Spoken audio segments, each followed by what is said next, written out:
Hello friends, बहुत बहुत स्वागत है आप सभी का एक बार फिर से सरकारी हट में। तो इस वीडियो में जो है मैं आप सभी के साथ एक बहुत ही इंपॉर्टेंट इन्फॉर्मेशन शेयर करने वाला हूं, जिसके रिगार्डिंग काफी सारी क्वेरीज मेरे पास आ रही हैं। ठीक है, तो आप सभी से रिक्वेस्ट है कि वीडियो को प्लीज एंड तक देखना। और मैं ये बता दूं कि ये जो वीडियो है ये किन के लिए होने वाली है। तो जो भी कैटेगरी वाले स्टूडेंट्स हैं, चाहे वो ओबीसी के हो, चाहे वो एससी के हो, ठीक है, एसटी के हो, ईडब्ल्यूएस के हो, या फिर पीडब्ल्यूडी कैटेगरी के कैंडिडेट्स हैं। ठीक है, तो जो भी किसी ना किसी कैटेगरी के स्टूडेंट्स हैं, तो उनके लिए वीडियो बहुत हेल्पफुल होने वाली है। ठीक है, तो हम लोग इसमें ये डिस्कस करने वाले हैं। पहली चीज तो ये कि जो सर्टिफिकेट है, क्या हमें उसी फॉर्मेट में अपलोड करना है जो जो नीट यूजी 2022 बुलेटिन में दिया हुआ है। ठीक है, दूसरा क्वेश्चन ये कि जो ओबीसी का सर्टिफिकेट है वो सेंट्रल या स्टेट, ये क्या चक्कर है। ठीक है, कि सेंट्रल का होना चाहिए, स्टेट का होना चाहिए, ये सारी चीजें जो है मैं आपको अच्छे से एक्सप्लेन करने वाला हूं, ताकि आपके सारे डाउट्स जो है वो क्लियर हो जाएंगे। ठीक है, उससे पहले लेकिन मैं आपको ये बता दूं कि अगर आपको और कोई क्वेरी है तो नीट यूजी 2022 की प्लेलिस्ट पड़ी हुई है चैनल पर, वहां पर जाके उस प्लेलिस्ट को चेक कर लो। अगर आपका कोई और डाउट होगा तो उससे रिलेटेड आपको वहां पर वीडियोस मिल जाएंगे। ठीक है, तो मैं जो भी आपके डाउट के सॉल्यूशन की वीडियो बना रहा हूं वो मैंने उस प्लेलिस्ट में ऐड कर रखे हैं, तो उस प्लेलिस्ट को भी आप जाकर एक बार जरूर चेक कर सकते हैं। क्लियर हो गई इतनी बात? ठीक है, बाकी डिक्लेरेशन को कैसे फिल करना है ईडब्ल्यूएस और ओबीसी के लिए, वो मैं आपको नेक्स्ट वीडियो में बताऊंगा। और कैसे डाउनलोड करना है, क्योंकि काफी बच्चों को वो नहीं मिल पा रहा, तो मैं आपको उसका जो सोल्यूशन है वो नेक्स्ट वीडियो में दे दूंगा। इसलिए चैनल को जरूर सब्सक्राइब कर लो और बेल आइकन को प्रेस कर लो। ठीक है, और लास्ट चीज ये बता रहा हूं कि अगर आपको कोई और डाउट होता है जिसका मतलब जो है आंसर मैं कमेंट सेक्शन में नहीं दे पा रहा हूं, और आपको लग रहा है कि मतलब ये डाउट मेरा बहुत ही जेन्युइन है, ठीक है, मुझे इसका सोल्यूशन नहीं मिल पाया, तो आप मुझे पर्सनली भी मैसेज कर सकते हो इंस्टाग्राम में। इंस्टाग्राम का जो लिंक है वो मैंने कमेंट सेक्शन में पिन कर रखा है। ठीक है, तो वहां पे आप मुझे पर्सनली मैसेज करके अपना डाउट क्लियर कर सकते हो, अगर आपका जो डाउट है वो मैं कमेंट सेक्शन में सॉल्व नहीं कर पा रहा हूं। ठीक है, क्लियर हो गई इतनी बात? अब जो है इस वीडियो का जो मेन टॉपिक है उसको डिस्कस कर लेते हैं। तो पहली चीज तो ये है कि सारे कैटेगरी के स्टूडेंट्स यही पूछ रहे हैं, चाहे वो एससी कैटेगरी के हो, एसटी के हो, पीडब्ल्यूडी के हो, ओबीसी के हो, या फिर ईडब्ल्यूएस के हो, कि क्या हमें उसी फॉर्मेट में अपने सर्टिफिकेट को, जो हमारा कास्ट सर्टिफिकेट है, क्या हमें उसी फॉर्मेट में अपलोड करना है जो इस नीट यूजी 2022 बुलेटिन में दिया गया है। ठीक है, तो मैं आपको वो फॉर्मेट में दिखा देता हूं। ठीक है, मैं आपको एक बार फॉर्मेट दिखा देता हूं, कैसा तरीके का वो फॉर्मेट है, ताकि आपको पता लग जाए। तो देखो, जैसे ये लिखा हुआ है appendix 10A OBC NCL certificate format, तो इस तरीके का कुछ फॉर्मेट आपको दिए गए हैं। ये सभी सर्टिफिकेट्स के लिए दिए गए हैं, चाहे आप एससी कैटेगरी के हो, एसटी के हो, ओबीसी के हो, ईडब्ल्यूएस के हो, या फिर पीडब्ल्यूडी कैटेगरी हो। ठीक है, और ये देखो, इसके बाद में दिखाता हूं एससी एसटी का फॉर्मेट भी इसी तरीके से दिया हुआ है। तो आपका क्वेश्चन जो है वो ये है कि हमें इस फॉर्मेट में अपना सर्टिफिकेट बनवाना पड़ेगा, तो इसका आंसर है एब्सोल्युटली नो। ब्रोचर में या फिर जो यूजी इन्फॉर्मेशन बुलेटिन है उसमें कहीं पर भी ये बात नहीं लिखी गई है कि स्ट्रिक्टली इस फॉर्मेट को फॉलो करना है। क्लियर है? ऐसा होता है कि जब भी ब्रोचर रिलीज किया जाता है किसी भी यूनिवर्सिटी का, किसी भी ऑर्गेनाइजेशन का, ठीक है, जब कोई वो एंट्रेंस एग्जाम करवाता है एडमिशन के लिए, तो उनकी जो है ये रिस्पॉन्सिबिलिटी बनती है, उनकी जो है ये ड्यूटी बनती है कि हर चीज का फॉर्मेट आपको प्रोवाइड करना, कि इन केस अगर आपके पास वो सर्टिफिकेट नहीं है तब आप उस फॉर्मेट को फॉलो करके वो बनवा सकते हो। ठीक है, बेसिकली इसमें जो चीजें दी होती हैं, इनके जो फॉर्मेट में चीजें दी होती हैं, वो सारी चीजें आपका जो भी स्टेट का फॉर्मेट है, कहीं का भी फॉर्मेट है, वो सब उसमें कवर होता है। ठीक है, तो इसलिए आप अच्छे से इसको समझ लो कि इस वाले फॉर्मेट में कंपलसरी नहीं है अपना कास्ट सर्टिफिकेट बनवाना। ठीक है, वरना आप खुद ही सोचो कि ऐसा तो नहीं है कि जितने मतलब 20 लाख 22 लाख बच्चे जो फॉर्म फिल कर रहे हैं उसमें से मान लो 15-16 लाख जो है वो कैटेगरी वाले हैं, तो वो अगर फॉर्म फिल करेंगे तो वो पहले जाकर अपना कास्ट सर्टिफिकेट बनवाएंगे। ठीक है, ऐसा कुछ नहीं है, क्योंकि किसी का भी इस फॉर्मेट में नहीं होता है। समझ आ गई बात? आप कोई भी मतलब ऑर्गेनाइजेशन देख लेना, सपोज एसएससी की बात करें, स्टाफ सिलेक्शन कमीशन, तो वो भी जब कोई अपने एग्जाम का जो है क्या बोलते हैं पीडीएफ रिलीज करता है, बुलेटिन रिलीज करता है, तो वो भी अपना सर्टिफिकेट का जो फॉर्मेट होता है वो प्रोवाइड करता है। ठीक है, वो बस इसीलिए किया जाता है क्योंकि वो उनकी रिस्पॉन्सिबिलिटी है कि हर चीज का उनको फॉर्मेट प्रोवाइड करना पड़ता है। लेकिन ऐसा बिल्कुल भी जरूरी नहीं है कि आप उसी फॉर्मेट में अपना कास्ट सर्टिफिकेट पहले बनाओ और उसके बाद अपलोड करो। ठीक है, तो आई होप आपका जो ये वाला डाउट है अच्छे से क्लियर हो गया होगा। तो जो भी आपके पास सर्टिफिकेट है अगर वैलिड है, ठीक है, वैलिडिटी के लिए मैं बोल रहा हूँ, प्लेलिस्ट चेक कर लो, प्लेलिस्ट में मैंने बता रखा है कि ओबीसी और ईडब्ल्यूएस का सर्टिफिकेट कौन कौन से केस में वैलिड है, ठीक है, मतलब कि उसकी डेट जो है वो 1 जनवरी 2022 या फिर उसके बाद की होनी चाहिए। क्लियर हो गई इतनी बात, ठीक है, तभी वो वैलिड होगा। अगर आपका डेट जो है वो करेक्ट है, डेट के अकॉर्डिंग आपका सर्टिफिकेट वैलिड है। एससी एसटी वालों में, एससी एसटी का जो सर्टिफिकेट है उसके में डेट का कोई इशू नहीं है, बस ओबीसी और ईडब्ल्यूएस में। तो अगर आपका डेट के अकॉर्डिंग जो है वो सर्टिफिकेट वैलिड है तो आप जो है सर्टिफिकेट को एज इट इज ही अपलोड करोगे।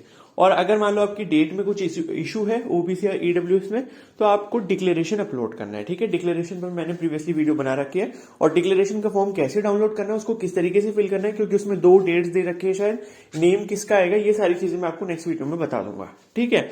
अब हम दूसरा अपना पॉइंट डिस्कस कर लेते हैं, ठीक है। देखो यहां पर जो लिखा हुआ है, दूसरा पॉइंट ये है कैंडिडेट्स का कि जो ओबीसी के कैंडिडेट्स हैं, ठीक है, ओबीसी एनसीएल, क्योंकि क्रीमी लेयर को रिजर्वेशन नहीं मिलता। नॉन क्रीमी लेयर का मतलब ये होता है कि जो उनकी इनकम, एनुअल इनकम वो 8 लाख रुपए से नीचे है, ठीक है, 8 लाख रुपए से कम है। तो जो ओबीसी एनसीएल है उनको रिजर्वेशन का फायदा मिलता है, जो कि 27% कोटा दिया गया है, ठीक है। अब क्वेश्चन ये आ रहा है कि ये सेंट्रल या स्टेट का सर्टिफिकेट क्या है, सेंट्रल लिस्ट क्या है, ये सारी चीजें जो है मैं डिस्कस कर रहा हूं। तो देखो यहां पर देखो, यहां 6.2.2 में लिखा हुआ है for candidates claiming the OBC NCL category. Clear है। तो देखो यहां पर लिखा है ओबीसी एनसीएल सर्टिफिकेट ब्रैकेट में appendix 10A needs to be uploaded in the online application form of NEET UG 2022। ये अपेंडिक्स 10A जो है ये आपका वही फॉर्मेट है जो इन्होंने खुद का प्रिस्क्राइब कर रखा है, ठीक है। जैसे कि मैंने बता दिया इस फॉर्मेट में अपलोड करना जरूरी नहीं है, ठीक है। Which should have been issued on or after 1 January 2022, ठीक है। तो 1 जनवरी 2022 के बाद या फिर उस तारीख को जो है आपका इशू होना चाहिए, in consonance with the latest guidelines of the government of India. If any OBC NCL candidate fails to upload the OBC NCL certificate issued on or after 1st January 2022 at the time of online registration, the candidate has to upload a declaration, ठीक है। Declaration मैंने आपको बता दिया है कि declaration upload करना है, प्रीवियस वीडियो में बता दिया था। और डिक्लेरेशन कहां से मिलेगा, कैसे उसको भरना है, वो सारी चीज मैं आपको नेक्स्ट वीडियो में बताने वाला हूं, ठीक है। तो ये अपेंडिक्स 10B में दिया है टू दैट इफेक्ट, ठीक है। उसके बाद इन्होंने एक इंपॉर्टेंट लाइन लिखी है, उसको अच्छे से समझ लो। Visit http www.ncbc.nic.in for the latest guidelines and updates on the central list of state wise OBCs, ठीक है। तो इन्होंने एक चीज आपको यहां पर दी है, अब मैं इसका मतलब समझा देता हूं आपको।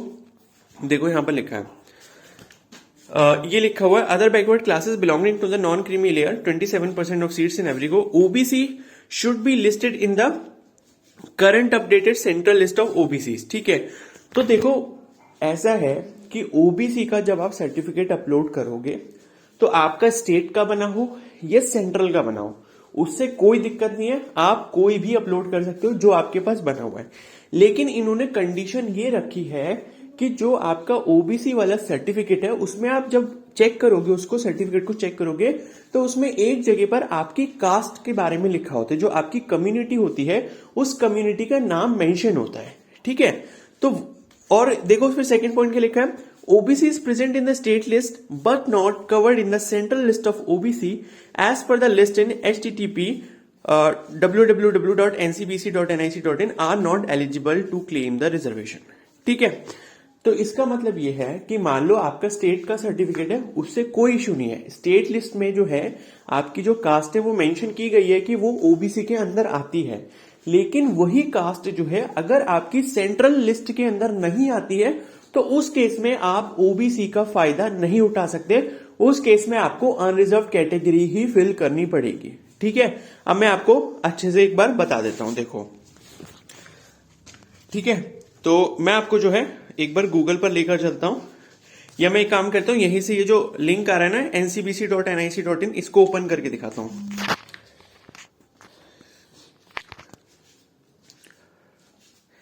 देखो ये मैंने वहीं से डायरेक्ट लिंक को ओपन कर रहा हूं मैं यहां पर, ठीक है, ncbc.nic.in। अब देखो जब आप ncbc.nic.in की वेबसाइट पर जाओगे, जो कि है national commission for backward classes, आपको क्या करना है, इस वेबसाइट पे जाना है। जो भी ओबीसी के कैंडिडेट्स हैं उनके लिए बोल रहा हूं, ठीक है, जो ओबीसी एनसीएल के कैंडिडेट्स हैं, ठीक है। तो अब आपको क्या करना है, यहां पर जब आप नीचे आओगे तो यहां पर लेफ्ट साइड में आप देख सकते हो काफी सारे ऑप्शंस आ रहे हैं। जैसे कि आपका रहा organisational setup, composition of the commission, tenure report, ठीक है, एनसीपीसी एक्ट, फिर उसके नीचे कॉन्स्टिट्यूशन प्रोविजंस, फिर थोड़ा और नीचे आओगे तो हियरिंग या प्रोसीडिंग आ रहा है, उसके थोड़ा और नीचे आओगे तो यहां पर आप ये देख सकते हो, ये आ रहा है लिखकर सेंट्रल लिस्ट ऑफ ओबीसीज, ठीक है, सेंट्रल लिस्ट ऑफ ओबीसीज, इस पर आपको क्लिक कर देना है, ठीक है। अब क्लिक करने के बाद क्या करोगे, आपकी जो भी कोई भी स्टेट है उस स्टेट पर आपको यहां पर क्लिक कर देना है। सपोज मैं जो हूं यहां पर दिल्ली को सिलेक्ट कर लेता हूं, या फिर मैं एक काम करता हूं उत्तराखंड को सिलेक्ट कर लेता हूं, ठीक है। जो भी आपकी स्टेट होगी, जिस भी स्टेट में आप रहते हो, जहां पर भी आपका ओबीसी का सर्टिफिकेट बनाया गया है, उस स्टेट पर आप क्लिक कर दोगे। क्लिक करने के बाद जो है यहां पर देखो कास्ट और कम्युनिटीज लिखकर आ रही हैं सारी, ठीक है, जैसे राय सिख, गोरखा, गढ़ा, ठीक है, और रवाल्टा या जौनपुरी समुदाय, ठीक है, अहिरिया, ठीक है, फिर अहिर या यादव, अरक और जो भी है मतलब, ठीक है। तो ये सारी कम्युनिटीज जो है ये यहां पर आप देख सकते हो, उनकी कंप्लीट लिस्ट आ रही है, क्लियर है। जैसे यहां पर मैं आपको बता दूं टोटल कितनी है उत्तराखंड में, ये 78 दिखा रहा है, ठीक है। तो टोटल जो ये 78 है, अगर सपोज आप उत्तराखंड से बिलोंग करते हो तो आप क्या करोगे, इस ये जो लिस्ट दे रखी है इस लिस्ट में अपनी कम्युनिटी चेक करोगे कि आपकी कास्ट, ये जो कम्युनिटी है वो यहां पर प्रेजेंट है या नहीं है, ठीक है। ये कैसे देखोगे, अपना ओबीसी सर्टिफिकेट जो है वो आप निकालोगे, उसको चेक करोगे, वहां पर समुदाय में कुछ लिखा होता है कि आपका ये वाला समुदाय है, इसके अंतर्गत जो है आप ओबीसी के अंदर आते हो। आपकी जो कास्ट या फिर कम्युनिटी होती है ना, उसके बारे में मेंशन किया होगा कहीं ना कहीं आपके ओबीसी सर्टिफिकेट में, तो वो कास्ट आप चेक कर लेना, वो कास्ट आप इस वाली लिस्ट में चेक कर लेना। जो भी आपकी स्टेट है उस स्टेट पर क्लिक करके, जैसे कि मैंने अभी प्रीवियसली बताया, उस स्टेट पर क्लिक करोगे। क्लिक करने के बाद ये जितनी भी कास्ट आ रही है, यहां पर अपने जो कास्ट का नाम है वो आप यहां पर चेक कर लेना। अगर वो कास्ट जो है वो आपको यहां पर मिल जाती है, इसका मतलब ये है कि आपका जो कास्ट है या आपकी जो कम्युनिटी है वो सेंट्रल लिस्ट में प्रेजेंट है, ठीक है। समझ आ गई बात, सेंट्रल लिस्ट में प्रेजेंट होने का मतलब समझ आ गया।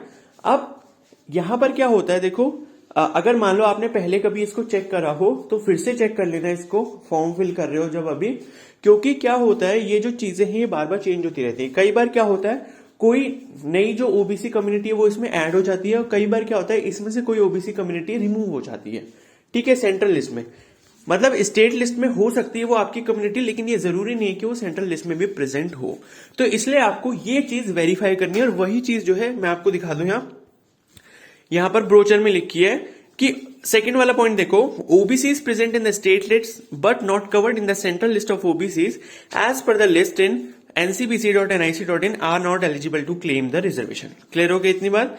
तो अगर आपका जो कम्युनिटी या कास्ट है वो सेंट्रल लिस्ट में प्रेजेंट होगी, तभी आप ओबीसी एनसीएल को सिलेक्ट करोगे, और उसके बाद अपना जो भी आपका सर्टिफिकेट दे रखा है, कोई मतलब नहीं उससे कि आपका स्टेट का बना हुआ है सेंट्रल का बना हुआ है, लेकिन मतलब किस चीज से कि आपकी जो कम्युनिटी है वो सेंट्रल लिस्ट में प्रेजेंट होनी चाहिए, ठीक है, तभी आप उसका रिजर्वेशन का जो है वो फायदा ले सकते हो। अब मैं आपको एक चीज और दिखा देता हूं यहां, ठीक है, ऊपर की तरफ थी वहां पर भी यही सेम चीज लिखी है, थोड़ा और आसान शब्दों में, तो वो भी मैं आपको चेक करा देता हूं एक बार, ठीक है।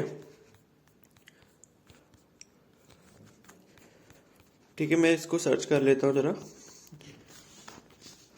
इसको ऊपर एक काम करता हूं, सर्च बॉक्स में सर्च कर लेता हूं, ठीक है। हाँ, यहां पर आप देख सकते हो, ये पेज नंबर ही बताता हूँ, पेज नंबर 5 पर लिखा हुआ है, ठीक है। ये देखो नीचे इन्होंने एक नोट जैसा लिख रखा है कि OBC NCL other backward classes, NCL यानी कि non creamy layer, as per the central list of other backward classes available on the national commission for backward classes, जो कि अभी हमने देखा NCBC, the candidates falling in the list available on ncbc.nic.in may mention OBC NCL in the category column, ठीक है। मतलब जो central list मैंने अभी आपको चेक करना बताया, कैसे चेक करना है, अगर वहां पे आपकी कास्ट या कम्युनिटी प्रेजेंट है तब आप जो हो OBC NCL मेंशन कर सकते हो अपने कैटेगरी वाले ऑप्शन में।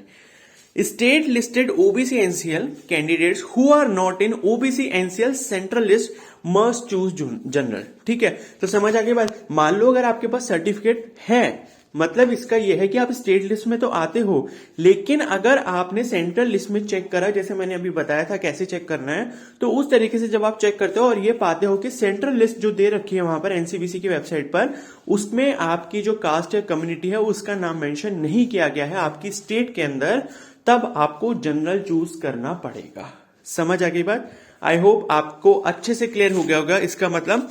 और स्टेट का या सेंट्रल का जो भी सर्टिफिकेट है वो आप ओबीसी सर्टिफिकेट में अपलोड कर सकते हो, उससे कोई भी इशू नहीं है। बस आपकी जो कास्ट या कम्युनिटी है जो ओबीसी के अंदर हो आप, ठीक है, तो वो जो कास्ट या कम्युनिटी है वो आपकी सेंट्रल लिस्ट में प्रेजेंट होनी चाहिए। और वो मैंने बता दिया कि एनसीपीसी की वेबसाइट पे आपको कैसे जाना है और कैसे उसको चेक करना है। ठीक है, वेबसाइट का नाम है ncbc.nic.in। ठीक है, इसको गूगल में एंटर करना। जैसे मैंने बताया लेफ्ट साइड में क्या आएगा, सेंट्रल लिस्ट ओबीसी। ठीक है, इस तरीके से आएगा। उस पर जब क्लिक करोगे, क्लिक करने के बाद स्टेट को सिलेक्ट करना है। स्टेट को सिलेक्ट करने के बाद जितनी भी कम्युनिटी है कास्ट आ रही है, ठीक है, उनमें अपने जो कास्ट है कम्युनिटी है जो आपके सर्टिफिकेट के ऊपर लिखी होगी उसको चेक कर लो। अगर वो क्रॉस चेक करके आपको पता लग गया कि सेंट्रल लिस्ट में अवेलेबल है आपकी स्टेट के अंदर, तब आप ओबीसी एनसीएल को सिलेक्ट करो और अपना सर्टिफिकेट अपलोड कर दो। ठीक है, और सर्टिफिकेट की कंडीशन ये है कि वो 1 जनवरी 2022 के बाद का ही होना चाहिए। ठीक है, समझ आ गई बात। अब आई होप कि आपके ये सारे डाउट्स अच्छे से क्लियर हो गए होंगे। ठीक है, बाकी डिक्लेरेशन फॉर्म किस तरीके से अपलोड करना है वो मैं आपको नेक्स्ट वीडियो में अच्छे से एक्सप्लेन कर दूंगा। क्लियर है? तो और भी कोई डाउट होता है अगर, और वो मैं अगर कमेंट सेक्शन में आपका जो है सॉल्व नहीं कर पाता हूं, ठीक है, या मैं आपका रिप्लाई नहीं कर पाता हूं, तो आप मुझे इंस्टाग्राम पे डायरेक्टली मैसेज कर सकते हो, पर्सनली मैसेज कर सकते हो।